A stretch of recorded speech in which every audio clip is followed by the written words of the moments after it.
सुप्रभात प्यारे बच्चों। तो आज की कक्षा में हम पढ़ेंगे कृतिका के पाठ 3 साना साना हाथ जोड़ी, जो टर्म 2 में आ रहा है, इसका तीसरा भाग। अब तक की वीडियो में आप लोगों ने पढ़ा युमथांग की खूबसूरती, वहाँ के धर्मचक्र, जो घटनाएं थी उनका वर्णन, हिमालय की खूबसूरती का वर्णन, और अब हम शेष भाग इस वीडियो में पढ़ेंगे। देखिए, इन पत्थर तोड़ती पहाड़ियों के हाथों में पड़े ठाटे एक ही कहानी कह रहे थे कि आम जिंदगियों की कहानी हर जगह एक सी है कि सारी मलाई एक तरफ, सारे आंसू, अभाव, यातना और वंचना एक तरफ। अर्थात कि जो शोषक वर्ग है वो इतना मेहनताना इन लोगों को नहीं देते कि इनका जीवन आराम से गुजर सके। इनकी मेहनत के बावजूद भी इन्हें आंसुओं और गरीबी और कष्ट का जीवन ही व्यतीत करना पड़ता है। ये बहुत अधिक परिश्रम करते हैं, लेकिन पहाड़ी जीवन बहुत कठिन होता है। और तभी मेरी सहयात्री मणि और जितेन मुझे खोजते खोजते वहां तक आ गए थे। मुझे गमगीन देख जितेन कहने लगा, मैडम, ये मेरे देश की आम जनता है। वास्तव में आम जनता गरीबी से और दुखों से ही गुजरती रहती है। इन्हें तो आप कहीं भी देख लेंगी। आप इन्हें नहीं, पहाड़ों की सुंदरता को देखिए, जिसके लिए आप इतने पैसे खर्च करके आई हैं। ये देश की आम जनता ही नहीं, जीवन के प्रति संतुलन भी है। ये वेस्ट एट रिपेयरिंग है। कितना कम लेकर ये समाज को कितना अधिक वापस लौटा देती हैं। ये पंक्ति भी बोर्ड में प्रश्न बन करके आ चुकी है। कितना कम लेकर, अर्थात मेहनताना, परिश्रमिक मेहनताना कम लेकर ये समाज को इतना अधिक लौटाती हैं कि जिन सड़कों को ये बना रही हैं, उन्हीं के कारण जो पर्यटन विभाग है, वो पर्यटन उद्योग इतना फला फूला है, और उससे जो कमाई होती है वो देश के विकास में काम आती है। देश के विकास में अपना भाग देने वाली ये महिलाएं बहुत कम परिश्रमिक पाती हैं, जिसके कारण इनका जीवन कष्टमय गुजरता है। मन ही मन सोचा मैंने। हम वापस जीप की ओर मुड़ने लगे कि तभी मैंने देखा वे श्रम सुंदरियां, अर्थात परिश्रम करने वाली युवतियां किसी बात पर इस कदर खिलखिलाकर हंस पड़ी थी कि जीवन लहरा उठा और वह सारा खंडहर ताजमहल बन गया। उनकी मेहनत को देख कर के लेखिका के अंदर जो दुख रूपी खंडहर बना था, उनकी खिलखिलाहट देखकर सुख रूपी ताजमहल में बदल गया। हम लगातार ऊंचाइयों पर चढ़ते जा रहे थे। जितेन बता रहा था, अब हम हर मोड़ पर हेयरपिन बेल्ट लेंगे और तेजी से ऊंचाई पर चढ़ते जाएंगे। ये चढ़ाई करने की पूरी प्रक्रिया है। हेयरपिन बेल्ट के ठीक पहले एक पड़ाव पर देखा 7-8 वर्ष की उम्र के ढेर सारे पहाड़ी बच्चे स्कूल से लौट रहे थे और हमसे लिफ्ट मांग रहे थे। जितेन ने बताया, हर दिन 3-3.5 किलोमीटर की पहाड़ी चढ़ाई चढ़कर ये बच्चे स्कूल जाते हैं। क्या स्कूली बस नहीं? मणि के पूछने पर जितेन हंस पड़ा। मैडम, यह मैदानी नहीं, पहाड़ी इलाका है। मैदान की तरह यहाँ कोई भी आपको चिकना वर्बीला नहीं मिलेगा, अर्थात मोटा ताजा या मोटे पेट वाला नहीं मिलेगा। यहाँ जीवन कठोर है। नीचे तराई मेले देकर एक ही स्कूल है। दूर दूर से बच्चे उसी स्कूल में जाते हैं और सिर्फ पढ़ते ही नहीं हैं। इनमें से अधिकांश बच्चे शाम के समय अपनी माँओं के साथ मवेशियों को चराते हैं, अर्थात पशुओं को चराते हैं। पानी भरते हैं, जंगल से लकड़ियों के भारी भारी गट्ठर ढोते हैं। खुद मैंने भी ढोए थे, क्योंकि पहाड़ी जीवन होता ही इतना कठिन है। खतरा अब धीरे धीरे बढ़ने लगा था। रास्ते और भी सकरे होते जा रहे थे। सकरे कम चौड़ाई वाले। कई बार लगता जैसे रास्तों को इंच टेप से नापकर एक जीप जितना ही चौड़ा बनाया गया है कि जरा भी संतुलन बिगड़े, इंच भर भी जीप इधर उधर खिसके तो हम सीधे घाटियों में। इन रास्तों पर जगह जगह लिखी चेतावनियां भी हमें खतरों के प्रति सजग कर रही थी। सामने ही लिखा था, धीरे चलाएं, घर में बच्चे आपका इंतजार कर रहे हैं, क्योंकि रास्ते बहुत छोटे थे। थोड़ा और आगे बढ़े कि फिर एक चेतावनी, we care man eater around. Man eater अर्थात मनुष्यों को खाने वाले नरभक्षी जानवर। पर हमें नरभक्षी जानवर नहीं, दूध देने वाले याक दिखे। काले काले ढेर सारे याक। पहाड़ों पर गिरती बर्फ से प्राकृतिक ढंग से रक्षा करने वाले घने घने बालों वाले याक। सूरज ढलने लगा था। हमने देखा कुछ पहाड़ी औरतें गायों को चराकर वापस लौट रही थी। कुछ के सिर पर लकड़ियों के भारी भरकम गट्ठर थे। ऊपर आसमान फिर धुंध और बादलों से घिरा हुआ था। उतरती संध्या में जीप अब चाय के बागानों से गुजर रही थी। बागान मतलब उपवन जो चाय के होते हैं उनसे।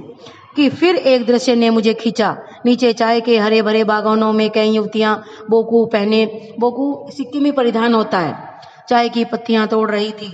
नदी की तरह उफान लेता उनका यौवन और श्रम से दमकता गुलाबी चेहरा, मतलब मेहनत से उनका चेहरा गुलाबी हो रहा था। एक युवती ने चटक लाल रंग का बोकू पहन रखा था। सघन हरियाली, मतलब गहरी हरियाली के बीच चटक लाल रंग, डूबते सूरज की स्वर्णिम अर्थात सुनहरी और सात्विक पवित्र आभा में, पवित्र चमक में कुछ इस कदर इंद्रधनुषी छटा बिखेर रहा था कि मंत्र मुग्ध सी मैं चीख पड़ी थी। इतना अधिक सौंदर्य मेरे लिए ऐसा था। उस युवती की सुंदरता को देख करके लेखिका चीख पड़ी, क्योंकि उसने कभी इतनी सुंदरता देखी नहीं थी। युमथांग पहुंचने के लिए हमें रात भर लायुंग में पड़ाव लेना था। गगनचुंबी पहाड़ों के तल में सांस लेती एक नन्ही सी शांत बस्ती लायुंग, सारी दौड़ धूप से दूर जिंदगी जहां निश्चित सो रही थी, उसी लायुंग में हम ठहरे थे। तिस्ता नदी के तीर पर अर्थात किनारे पर बसे लकड़ी के एक छोटे से घर में मुंह हाथ धोकर मैं तुरंत ही तिस्ता नदी के किनारे बिखरे पत्थरों पर बैठ गई थी। सामने ऊपर से बहता झरना, नीचे कलकल बहती तिस्ता, कलकल पानी की आवाज होती है, में मिल रहा था। मध्यम मध्यम हल्की हल्की धीमी धीमी हवा बह रही थी। पेड़ पौधे झूम रहे थे। गहरे बादलों की परत ने चांद को ढक रखा था। बाहर परिंदे और लोग अपने घरों को लौट रहे थे, पक्षी और लोग। वातावरण में अद्भुत शांति थी। मंदिर की घंटियों सी, घुंघरुओं की रुंझुनाहट सी आंखें अनायास भर आई। ज्ञान का नन्हा सा बोधिसत्व जैसे भीतर उगने लगा। वही सुख शांति और सुकून है जहां अखंडित संपूर्णता है, बिना टूटी हुई। पेड़ पौधे, पशु और आदमी सब अपनी अपनी लय ताल और गति में हैं। हमारी पीढ़ी ने प्रकृति की इस लय ताल और गति से खिलवाड़ कर अक्षम्य, जिसे क्षमा न किया जा सके, ऐसा अपराध किया है। हिमालय मेरे लिए कविता ही नहीं दर्शन बन गया था। अक्षम्य हमारी पीढ़ी ने किया है क्योंकि पेड़ पौधों को काटा है, प्रदूषण फैलाया है, जिसके कारण स्नोफॉल भी बहुत कम हो गई है। बच्चों, यहाँ से प्रश्न आ सकता है, ध्यानपूर्वक समझिएगा। अंधेरा होने के पहले ही किसी प्रकार डगमगाती शिलाओं और पत्थरों से होकर तिस्ता नदी की धार तक पहुंची। बहते पानी को अपनी अंजलि अर्थात जिसमें पानी पीते हैं हाथों को बना करके जोड़कर, तो अतीत भीतर धड़कने लगा। अतीत भूतकाल स्मृति में कौंधा, याद में आया। हमारे यहाँ जल को हाथ में लेकर संकल्प किया जाता है। क्या संकल्प करूं, लेखिका सोच रही है, पर मैं संकल्प की स्थिति में नहीं थी। भीतर थी एक प्रार्थना, एक कमजोर व्यक्ति की प्रार्थना। भीतर का सारा हलाहल होता है जहर। सारी तामसिकताएं, सारे बुरे विचार बह जाएं इसी बहती धारा में, ऐसा संकल्प लेखिका करती है कि मेरे अंदर के सारे बुरे विचार, सारी वासनाएं, सारी बुरी इच्छाएं सभी इसी पानी में बह जाएं। रात धीरे धीरे गहराने लगी। हिमालय ने काला कंबल ओढ़ लिया था, मतलब हिमालय पर अंधकार छा गया। जीतेन ने लकड़ी के बने खिलौने से उस छोटे से गेस्ट हाउस में गाने की तेज धुन पर जब अपने संगी साथियों के साथ नाचना शुरू किया, तो देखते ही देखते एक आदिम रात्रि की महक सी, परियों की कहानी सी मोहक वैरात महक उठी। मस्ती और मादकता का ऐसा संक्रमण होता है मेल, मस्ती और मादकता नशे का ऐसा मेल हुआ कि एक एक कर हम सभी सैलानी गोल गोल घेरा बनाकर नाचने लगे। मेरी 50 वर्षीय सहेली मणि ने कुमारियों को भी, मतलब कुंवारी लड़कियों को भी मात करते हुए जानदार नृत्य प्रस्तुत किया कि हम सब अवाक उसे ही देखते रह गए। इतना आनंद भरा था उसके भीतर। कहाँ से आता था इतना आनंद। लायुंग की सुबह बेहद शांत और सुरम्य। लेखिका लायुंग में पहुंच गई है। तिस्ता नदी की शांत धारा के समान ही कल कल कर बहती हुई। अधिकतर लोगों की जीविका का साधन पहाड़ी आलू।